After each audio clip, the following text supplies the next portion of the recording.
I'm Dr. Katzen, one of the advisors with MedSchoolCoach, and I wanted to speak with you a little bit about interviews during this time of the coronavirus, when many of the interviews are now going to be done virtually. Uh, a couple of points that I wanted to make are, first of all, the interview needs to be respected in the same manner it would be as though you went in person.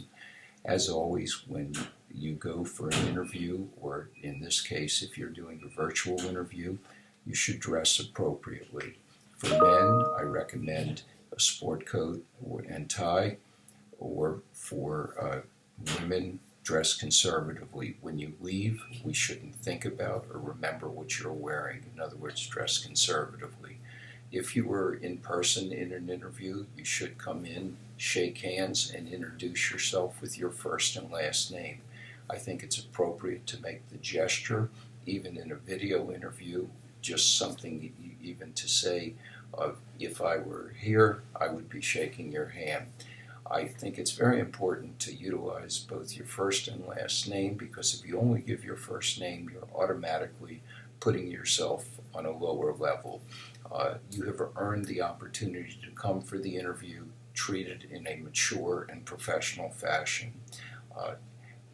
A couple of general pointers about the interview.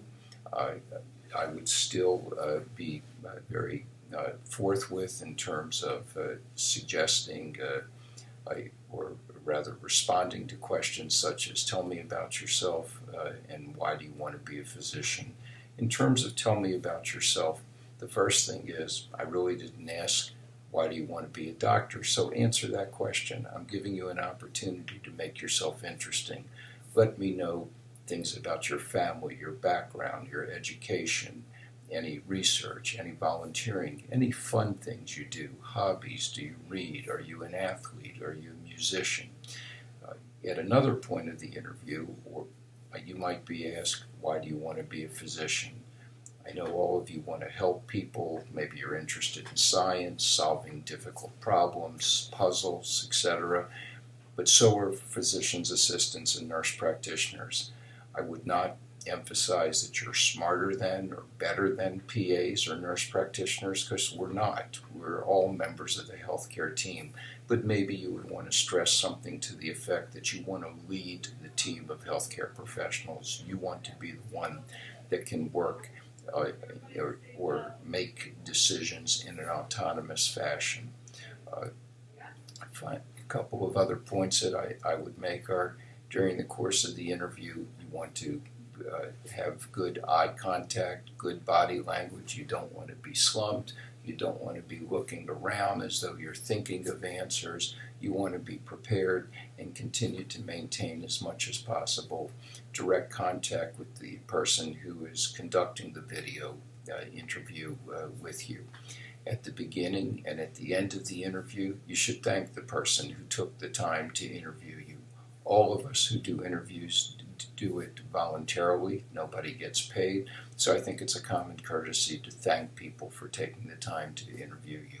Again, the interview is a major step forward in your application process. You have been selected from a large group, and you're now in a final group of maybe a couple of hundred, but initially you were in a group of thousands. The interview is a major opportunity. You've earned the opportunity. Respect the opportunity. Treat it in a professional fashion, and try to answer as maturely, as succinctly as possible.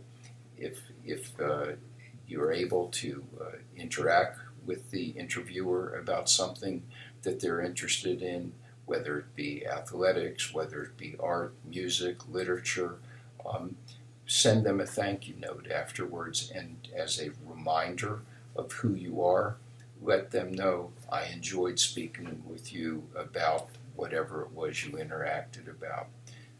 Again, even in a video interview, dress appropriately, maintain eye contact as much as possible. I hope these tips have helped you, and I wish you all the best of luck in your upcoming interviews.